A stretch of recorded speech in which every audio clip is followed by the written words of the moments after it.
If I think about my life in February and I think about my life now, it's two completely different lives. Mm.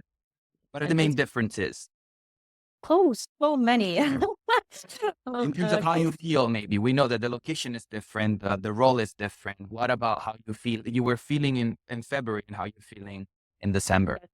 So now I'm feeling happy, first of all, Mm. really happy. I'm feeling like I'm on the right path. I'm going somewhere, which I don't know where. I'm not a person to plan next 3, 5, 10 years because I like opportunities and I like to be on an outlook for these opportunities and to grasp them. So I don't want to plan, but I definitely feel like whatever I'm doing right now is in the right direction. Uh, I love the fact that I wake up and it's sunny every day. It changes as well a lot. I work now, so I traded my office job with screens and sitting there all day like that to Mm. something completely crazy hectic. Last week I had 5 different conferences in Abu Dhabi, in Dubai. I was driving from Abu Dhabi to Dubai. I was in different places, met a bunch of people this week. Yet let's see what's gonna happen. I hope I will be able to do a bit more calm job, but everything is always moving, and that's exactly what I wanted. I was feeling literally stuck sitting at the desk, I remember. and and now it's just so cool. I've never had a repetitive day so far since I started, and this is exactly what I wanted. Oh. So today we're here with Anna, despite the name, Italian, very Italian name and last name, not Italian at all. It was a bit of a shock when we first met. So Anna is, thank you very much, first of all, Anna, for agreeing to record this video. Of course, my pleasure. We worked together with one of my bespoke career coaching programs earlier this month, and this is a video testimonial. So I would ask you if you could introduce yourself briefly and describe your career background, please. Sure. So I'm Anna, as mentioned. I am. How should I say it with my career background? Currently, I'm a finance director, but I used to be something else. So, in terms of my background, I always worked in wealth management. First, I worked in trusts, and then I switched into private banking. Then I worked for a couple of years in private banking, and then that's when I felt a little bit stuck in my current role. And this is when I started working with Claudio to now transition to a finance director and fundraising role, which eventually I wanted to have. So yeah, this is entire background. Amazing. And you've made a career transition and a geographic transition. So better. Correct. Exactly. Moving to Dubai. Yeah. So I worked in Switzerland. I grew up in Switzerland, actually.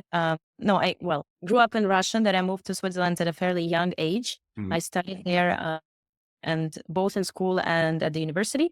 Then continued with the work, both for wealth management and private banking. And then I decided that I needed to change both careers and the geographical location. Mhm. So I Amazing. eventually, so now I work in Dubai and live in Dubai. Amazing. Look, I remember them very clearly, but I will let you talk about the challenges and obstacles that you were facing before you started working with me. Yeah, well, that was, I think the most pronounced feeling is feeling stuck, literally, where you don't know what career trajectory to take next. Mhm. So that was my main issue. So I felt like I was lost in a career path, which is, I mean, I'm in a fairly young age. And I think at this age, it's quite natural to feel stuck and it's quite natural not to know where to go, especially knowing that there are options and it's not way too late in my career. I'm not 55, suddenly deciding to pivot into something completely different. So when you know you have a combination of both options and the time, it also can become overwhelming because where do I go next? So yeah, in my previous role, I felt like the natural career progression that I would have had I stayed wasn't something necessarily appealing to me. So I felt like I needed some external help with that. That's really good. I think one thing that I remember that from my perspective puts you in top 1% of my clients. Well, there are many, and I will tell them throughout this recording, but one of them is also the when you reached out, meaning that unlike most people, you didn't get to the end all burned out and destroyed and you couldn't take it anymore. But like basically, you remember you told me, I know that I don't want to waste time. I know that if I have someone like a personal trainer basically supporting me throughout the journey, I will cut the time that it takes. And I think this is exactly the right approach. This is exactly what I do even when I work with coaches, because that's what it does. Instead of being there getting old, because now I'm working with some clients that have been unemployed, they've been looking for 2 years. Obviously, they get to me and the energy levels are very, very low. Instead, in your case, in 3 months, you could basically make a transition because also your energy levels, despite the situation, was quite heavy for you. But you had enough energy to make a transition really quickly. That's a very good point, actually, because as you said, I wasn't burned out. Right? So I felt fine at work. I didn't feel great, but it's not something that, I would come to work in the morning and I would be completely dreadful and I wouldn't have any energy to wake up in the morning. No, no, no, it never happens. As you said, because I was quick enough to realize that I have, well, first of all, it's my motto for life, no time to waste. I realized that an external perspective from someone else at this stage of my life would be the smartest thing to do, because we tend to overlook so many different details and so many aspects of your job and of the opportunities. If you just do it on your own, even when you ask your family, they would never know. Someone who is a professional and can guide you through the transition period is a complete game changer. So yeah, as you mentioned, because I was quick enough, I had the energy to actually dig into myself, because what we were working through is actually very challenging. All of the tasks that you were giving me, sometimes I would spend hours just trying to kind of understand myself, which is great. Everyone should be doing that, actually, at least on annual basis, I think. Um, I had enough strength to push through and to transition in a very, very short period of time. And that's probably another thing that puts you in that at least top 10%, the effort that I remember you put into this, because there is, it's not just fixing a CV or doing a job search or preparing for some interviews, even though we work on that. The most important part is, like you said, understanding who am I, what do I want from my career. Yeah. And if you do it on your own, obviously you can do it on your own. I think you don't need to have a coach. You want to have a coach. This is what I always tell people, because the thing is, when you do things on your own, there's no accountability. So you can skip steps. So for example, for me, the first pillar of career clarity, most people tend to skip it and they just start applying on LinkedIn, and eventually they get jobs they don't like, or they don't get jobs, which is even worse. So it makes perfect sense what you're saying. Yeah, well, I think it's just the nature of everyone. People tend to overlook the long-term benefits. They just want to directly jump into the end goal without trying to tidying up everything that comes before it. So it's a temporary solution. And actually, when I came to you, you remember, I was looking for a temporary solution, as you then made me understand. I initially came and I was like, yeah, I want to work in PE or maybe hedge funds. And I remember. Yeah. this is exactly the opposite of who I am and what I'm supposed to be doing. Imagine now I work for like KKR or PG, like a huge PE firm where I'm unhappy. And then 1 year down the line, I'll be depressed because it just doesn't go in line with my character, with the way I am, with my strengths. And that's when you actually made me realize that I'm way better off doing something else and not doing something which is extremely hyped at the moment and pays a lot of money. So end up in the end completely drained and spend all my money on 6 month burnout holiday / retreat in Bali trying to find myself, Exactly. And that's what a lot of people actually do. So Yeah, yes, they lose it and then they're gone. And then they're like, okay, I'm gonna quit my job. I'm gonna quit the city I work and I'm gonna go on, I don't know, explore the planet. And then you don't have to do it if you just start to act early enough. That's it. makes a lot of sense. It makes a lot of sense. And that's why part of this recording, but in general, part of my mission is also to inform finance professionals, not necessarily to work with me, but in general to get to seek help. Because when it comes to mental health and career management, sometimes people try to DIY it. It doesn't work. And they either didn't do anything because, sometimes our industry, I was in finance too for 10 years. Obviously, it tends to be a little bit secretive. You don't want toxic masculinity, trying not always to be the alpha male. Even when you need help, you don't actually look for it. So I think what we're giving here is an amazing message. Definitely, definitely. And how many times I heard people say, yeah, I'll get my bonus and then I'll resign. First of all, it never happens. Why it never happens? Because they're just too scared. They don't know where to go. And the whole sector, finance sector, is aimed at people not fully realizing their potential. They don't want you to do it anyway. They want you to kind of execute, and to kind of follow the path that whatever they're giving you, the tasks, and not try to be too um, how should I say it? Not take a lot of initiatives in the Risk. sense. No, so you feel you're plateauing. You don't get this excitement to do something. You just come, you execute, you go home. That's it. I agree. I agree. I think especially in some sectors and banking within finance even more so, you have your little teeny tiny goal. And sometimes I remember with you, like you wanted to do much more of this entrepreneurial spirit, and you were like, I want to be all the time, doing all the stuff. Instead, no, you have to do this, this, this, this. And for someone like you was suffocating. 100%. Any reasons in particular why my profile, my background, caught your eye, why you decided to work with me in particular? Definitely the fact that you worked in finance. That changes everything. Once you speak with someone who understands what you are actually going through, I mean, to a certain degree, it doesn't necessarily mean you did my job, but you've been in the financial industry. And once you've been there, it's more or less the same across different departments, roughly. So you can understand. So when I saw that you worked yourself in finance with that kind of background, you will also not only be able to understand me better, but you will also be able to guide me better in the right direction within the financial industry. Again, as you recall, I wasn't looking into something else. I wasn't going to go pet dolphins or something, right? I was still wanted to do finance. Yeah. So having said that, if I tell you, all right, maybe I want to go into corporate finance, you'll be like, okay, fine. You know what I'm talking about, or be it, I don't know, lending or credit, or again, PE, hedge funds. You would know what I'm talking about, right? And that's also why you were able to tell me right from the very beginning, Anna, PE, hedge funds, probably not for you. And if it's a person who is just a career coach, you would never be able to understand.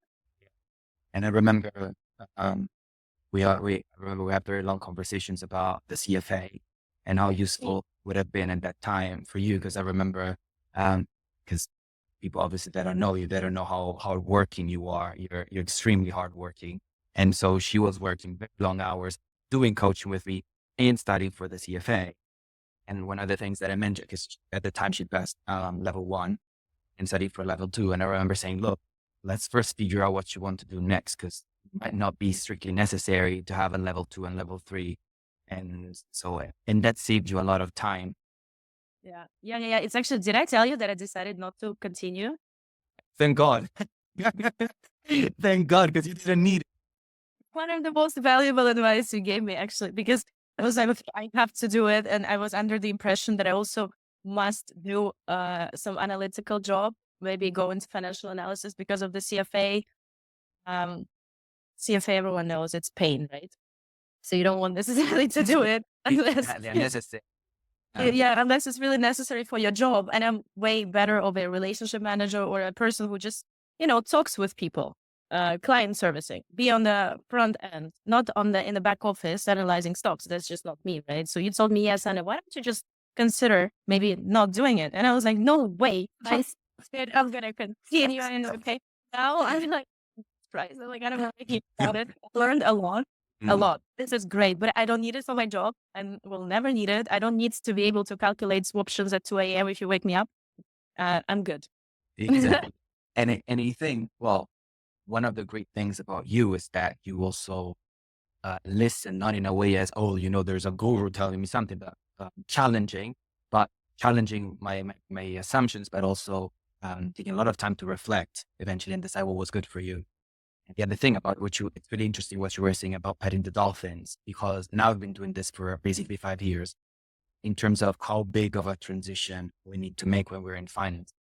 And um, what I notice is that 99% of people do exactly the same kind of transitions that you made. So, um, most career coaches focus on, kind of that dreamy career where basically you have this amazing, perfect life, work-life balance that doesn't even exist, but that, you're literally there petting the dolphins or being a travel blogger.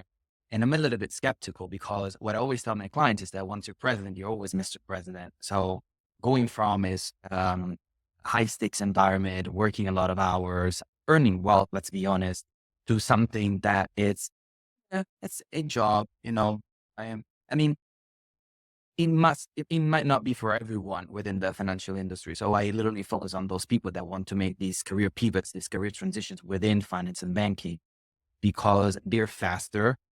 The, the job might not be perfect, but there's no job that is perfect. And they are bootcamp stepping stones, maybe before someone like I did, before I did a bunch of career pivots within finance, before I launched my own career coaching business. Had I done it the first time I had a doubt about my career, and as you said, that those usually come quite early, it would have been insane. It would have been insane. I could never do this job without that past experience. Yeah, no, Um, I agree. how would you describe, in addition to harsh, how would you describe the coaching process? How would you I didn't say it was harsh, did I? No, that was me. That was me. Just joking. Just joking. It is challenging. It's definitely challenging, and it makes you reevaluate yourself, your capacities, your vision. You question a lot your future, your choices, your past choices, your current choices, everything. The questions that you ask, I remember I would sit, like, imagine that you open your laptop, you're like, okay, fine, I'm going to do it now. And then you're like, okay, I don't think I can do it now. Okay, I'm going to go have a walk. I'll come back. I'm going to do it now. And I'm like, still cannot do it. I need another walk. And then you just keep thinking about it. Like, how do I come up with the answer? Yeah, you really self-reflect and self-evaluate a lot. And it's a little bit like going to a psychologist, which is also great. I think also people should be doing it once in a while, just to actually kind of put your thoughts back in order. You can put it on the shelf and actually stop lying to yourself, because all of us do. It's a little bit the same, but with your career aspect of your life. Right? So when you go see a psychologist, it's more like your life, but the career is such a huge part of your life. So you act as a little bit like a career coach for that kind of the same psychology thing, but for career. And that's the beginning of our session. We started like that. And for example, when you ask me a question, what notable achievements have you had in your career? And you remember I told you, I'm doing some youth exercises all day. Like there's nothing that I actually achieved. And then you made me understand that, yes, I have achieved quite a bit. And then when you get when you get an opinion from someone outside of your circle, you actually start appreciating your own efforts. And you were helping me pinpoint everything that I did, which now leads me to the next thing. Now I know how to sell myself. And that's one of the most important skills one can have. Correct. I think I completely agree with you. The first part, so usually the first part is career clarity. And I think it's pretty similar to almost kind of career therapy. Because like you said, I asked a lot of questions about who you are, what you want. I'll help you figure out your skills and things like that. And that is the part that people skip and go directly to the more practical part. Oh, let me update a CV.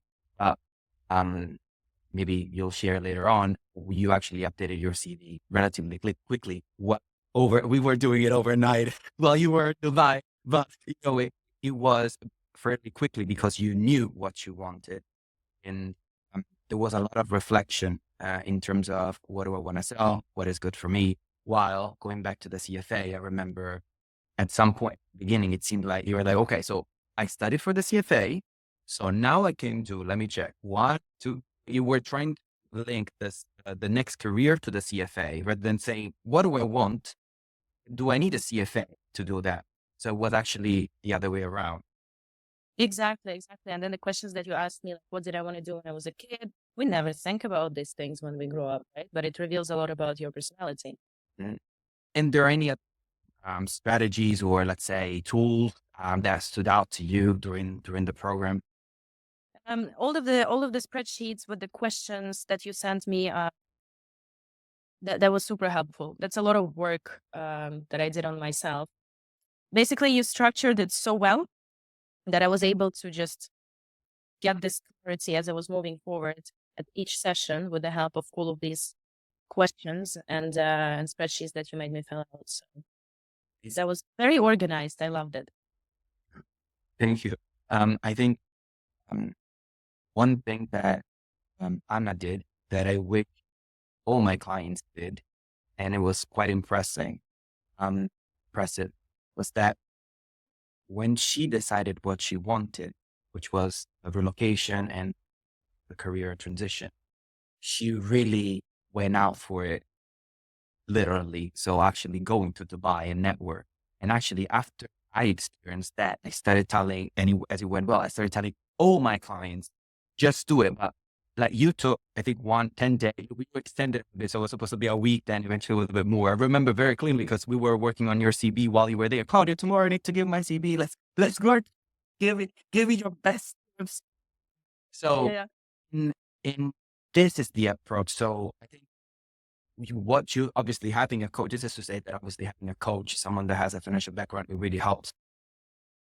The point though is that no one can make you do things. So as you were saying before, at times the exercise, I had a career coach a long time ago, and I remember it was actually Christmas time, and I was going around the house with these exercises, trying to figure out who I was. And like, I don't know who I am. How is it possible? And then there's the part where you actually start doing things, like in your case, actually, a small investment going to Dubai for time. Obviously, it was also a little bit of leisure, but still, instead of doing nothing, you network like crazy. This is the approach. So the ultimate result is the coach that helps it, the client that really need to put the effort into it. 100%. I think it's important that people realize that you are not a magician and that everything lies in their hands. So you just have to take ownership of the situation and go and get it. You are going to lay the ground for this situation. You're like an enabler, and then the person has to act. So yeah, that's why I went. And that's why I'm still keeping everything you told me in my head. And I managed to actually change jobs another time while I'm here to arrive to the final destination. Sometimes you also need to take steps slowly that will guide you towards the end goal. Because again, what I'm doing now, it would have been too much of a completely crazy transition, but I'll get to that a bit later. Let me keep all of the juicy story for the end. Exactly. But you see, even though you told me something back in February, now in October, and I made it happen in October with that thought in my mind that, okay, Claudia told me this is something that I would be excelling in, and I completely agree, and this is something that I want, and then I got it 6 months later. Without your help, we stopped coaching by now. But you see, I'm still in your head. I'm still using the advice you gave me. Yeah, exactly. That because it's more kind of like you said before, like a long-term investment in yourself, and then you learn skills. It's not like we said before. It's not the Wall Street oasis, or the kind of these are the 5 tips. It's more like, okay, let's build a better career for you for the long run. And like you said, sometimes, and this is also typical, sometimes we need to break it down because in some cases I have clients that want to make transitions that are quite unrealistic. So we need to always have a reality check. Like you said, I'm not a magician, and I don't try not to sell myself like one or a guru. So if we need to break it down, then it's something that I usually try to influence my clients on doing, because usually they want to make either, the younger ones, everyone wants to go into investment banking, and then, and that might not be feasible, especially either actually, or everyone wants to, especially now from London, probably because of the weather. I don't know, but everyone is complaining because of the new government. Everyone wants to buy. So sometimes you see, you even before that, even not from the UK, you're a trendsetter. But sometimes to break it down, because it's a long career that we will all work until we're very, very old. So it's good to break it down. Well, Definitely. sorry, you go. One thing, that you just said, that you're not selling yourself as a magician. And that came to my mind that also when I read your career, your coaching techniques, and then the way that you put it, it was so it was down to earth and realistic.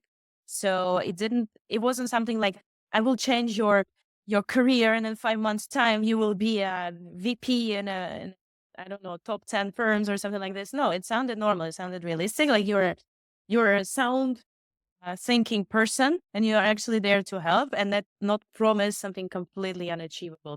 People tend to overpromise and underdeliver. In your case, it felt completely other way around. Not underpromise at all. Fair promise, great delivery. It's important to me. That is my legacy from my financial background. Also because unfortunately, this is something that happens a lot in the coaching industry. So at the beginning of the year, I had a client that half U.S. citizen, half from Morocco, that was promised by some U.S. career coaching service that he could just move from the U.S. to London with no visa. So which is obviously not true. Even Europeans now need a visa to work in the UK. And, it was a 5-figure investment for a 23-year-old. So it was basically a scam. But unfortunately, this does happen. So in my case, I have a process by which I also screen clients to make sure that, also they don't put unrealistic expectations on me or on the process, because at the end of the day, sometimes it's a matter of your starting point. So where you went to university, where you're working. What I don't like about the advice that is online is that it seems like everyone can do everything. And unfortunately, in finance, that is not true. If you put a lot of effort, you will get a lot from your career. Of course, there is still a pecking order. There is still, obviously, if you work for an investment bank or a bulge market investment bank or a PE fund, what you'll be able to do will be different. Who doesn't have that background? Absolutely, 100%. It's a rough industry. People should not underestimate it. Well, so in terms of results, so now spill the beans. Well, what have you accomplished in both tangible and intangible? So let's start with the skills. So I think the most important thing that I learned is how to appreciate my own effort, to recognize my own effort, to acknowledge it, and to use it to my advantage whenever I'm trying to sell myself. And this is a complete game changer at the negotiation table. First of all, you feel very confident. I don't lack in confidence per se generally, but when it comes to my own skills, I just needed someone to teach me how to acknowledge them, how to find them. So that I learned. You taught me how to do that. That's something very important, I think. And it's something that I don't think I will ever lose. So whenever I'll be transitioning to a new job, if this will happen, I will know how to how to find particularly these skills in my CV that will be interesting for my future employer, and how to place them in the right order.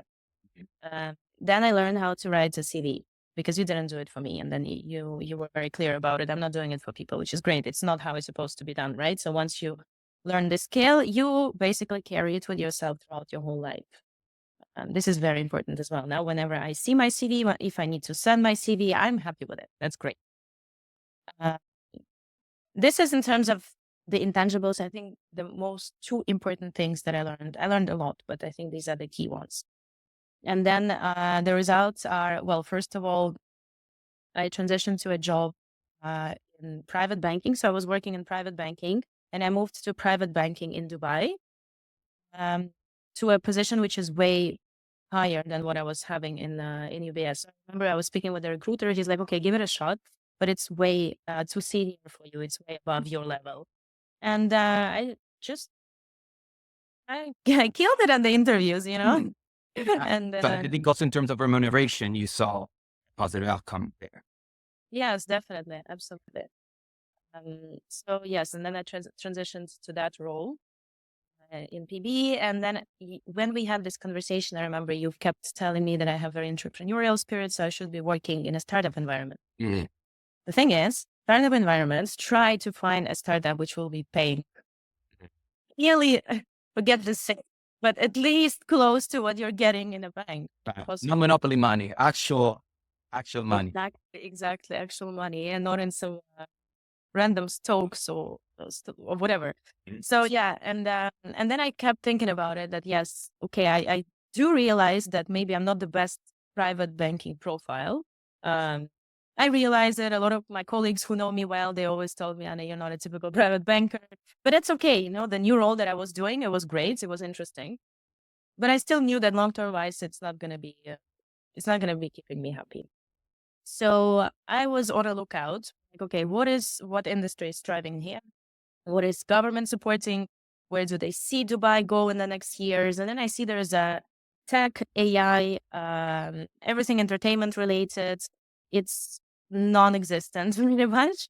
Up until now, UAE has had everything, the best, the biggest, the smallest, the widest, the narrowest, you know, anything you want. But the guys do not have enough accent on tech, AI, and they don't have a unicorn. So they're massively supporting this industry. Yeah. And I always also wanted to be a part of something bigger, be able to, you know, feel like I'm not changing anything, right? But I'm contributing to something more meaningful rather than just seeking out and preserving capital and generating money. So I transitioned into gaming, Web3 gaming. So now I work as a finance and fundraising director for a Web3 gaming company, and it's the largest gaming studio in here. And it's not only fun and startup environment and everything that comes with it, but it also is kind of entertainment, right? And that perfectly fits my vibe. Yet I'm still doing finance uh, in a completely different setting. Plus, it is Web3, so it's crypto, and we are in a bull cycle right now. So everything is booming. It's super cool, and I was always interested in Web3 and digital assets. So it's just the perfect combo. So I'm very happy. He sounds And like even though it's a startup, they're very mature. They're kind of like 150 people, so it's not a completely crazy kind of startup vibe. I think it's great that you fulfill that entrepreneurial spirit that we've been talking about. You didn't have to make a massive career transition.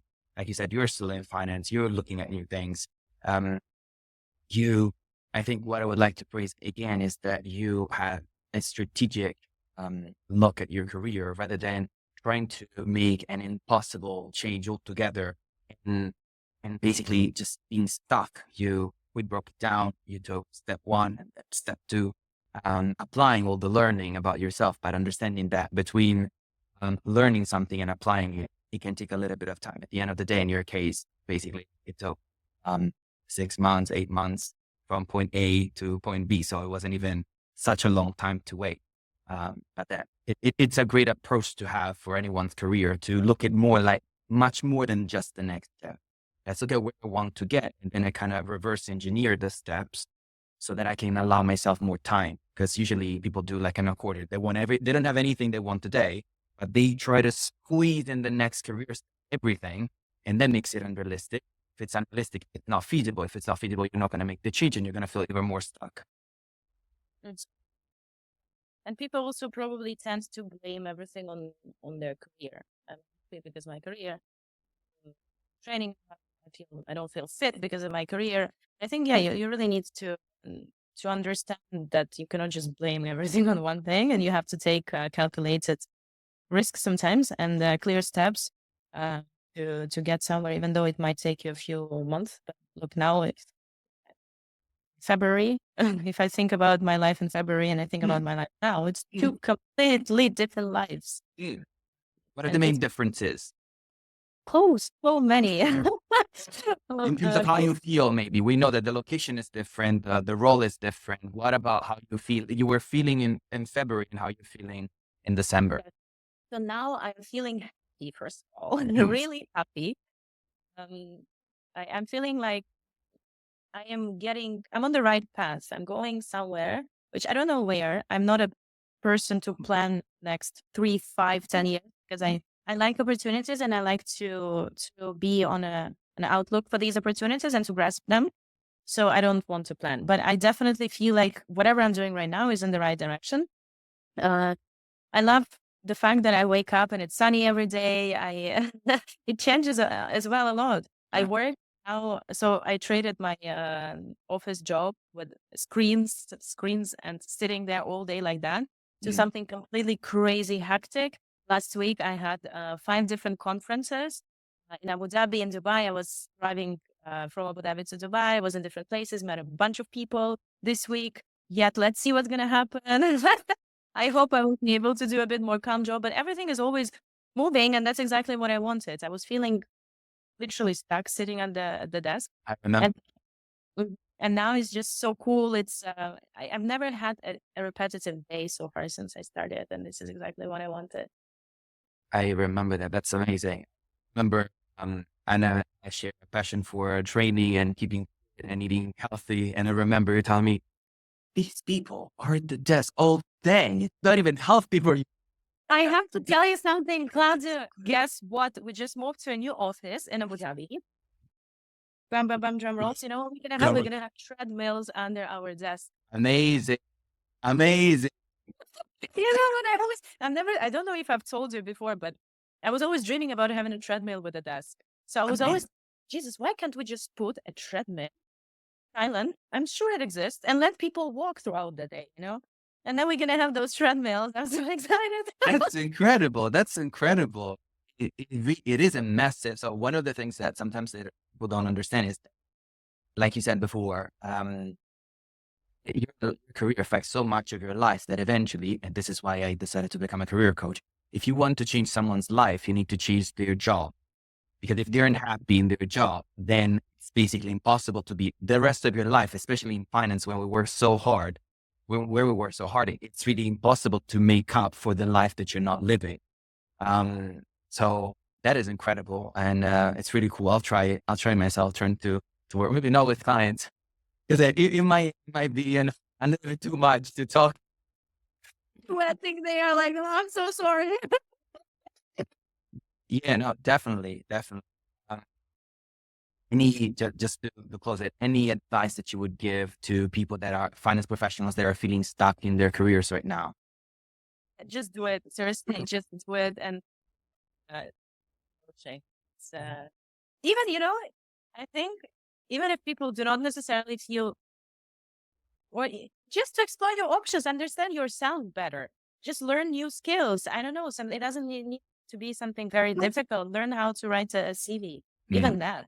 I think people just take it too seriously. Like, I'm going to start working with a career coach. It's like such a massive thing. It's not. It's amazing. It makes your life better. You improve your skills. You improve yourself. You learn a bunch of new things. Yeah. My advice is just go and do it, and don't waste time. Amazing. Thank you so much. Thank you so much for your story. Of course, Claudia. Thank you so much for your help.